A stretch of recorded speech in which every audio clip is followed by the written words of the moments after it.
வணக்கம் நண்பர்களே. நடிகர் விஜய் சிபிஐ விசாரணைக்கு போயிட்டு வந்தார். எல்லாத்துக்கும் தெரியும். இன்றைக்கி ஜனவரி 13, நேற்று போயிட்டு வந்தார். வந்துட்டார். இந்நேரம் கிளம்பி வந்துட்டுருப்பார்.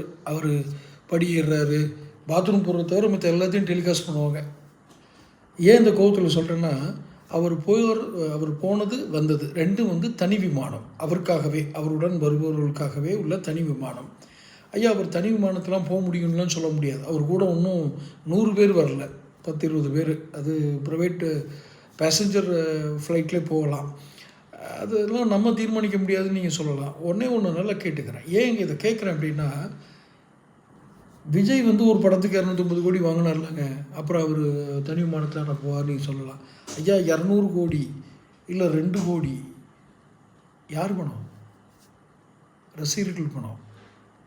ரசிகர்களோட பணம் தானே. 200 கோடியோ 250 கோடியோ 300 கோடியோ கோடி கணக்கில் பணம் வாங்கி சேமித்து போயிட்டு வர்றதுக்கு மட்டும் 1 கோடி செலவாகிருக்கும். நீங்கள் எங்கேயாவது ப்ரைவேட் ஃப்ளைட்டோடைய வாடகை கேட்டு பாருங்கள்.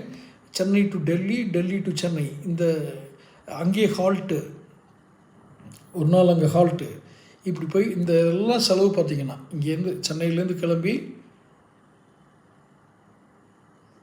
டெல்லி போய் அங்கே விமான நிலையத்தில் அந்த விமானம் தங்கியிருந்து மறுநாள் இவரை எதிரி திரும்ப வர்ற வரைக்குமான ஹவர்ஸ் கணக்கு, அங்கே இருக்கிற பார்க்கிங் சார்ஜஸ், இதெல்லாம் பார்த்திங்கன்னா 1 கோடி ரூபாயை தாண்டும். 1 கோடி ரூபாயாவது வந்துடும் மினிமம். எவன் காசு? நான் இதை கேட்குறதுக்கு நீ யாருன்னு நீங்கள் கேட்டுறாதீங்க. ஏன்னா ரசிகர்கள் தான் சொல்கிறேன்.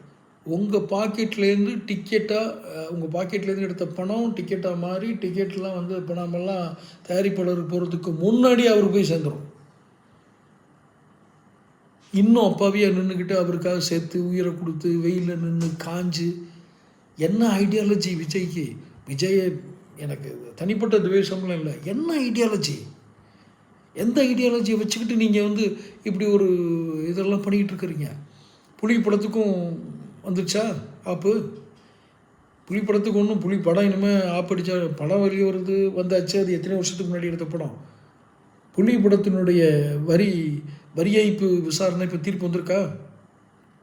அப்போ எவ்வளோ வரி ஏய்ப்பு செஞ்சு அதிகமாக சம்பளத்தை வாங்கி எல்லாத்தையும் பண்ணிவிட்டு அவர் குடும்பம் சேஃப்டியாக லண்டனில் இருக்குது. உங்கள் குடும்பம் கேட்குற விஜய் ரசிகர்கள், உங்கள் குடும்பம் எங்கே இருக்குது? என்ன பொருளாதார நிலையில் இருக்குது? எந்த தளத்தில் இருக்கீங்க?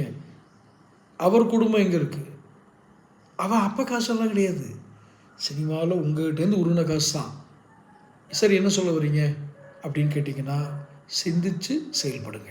தொடர்ந்து பேசுவோம்.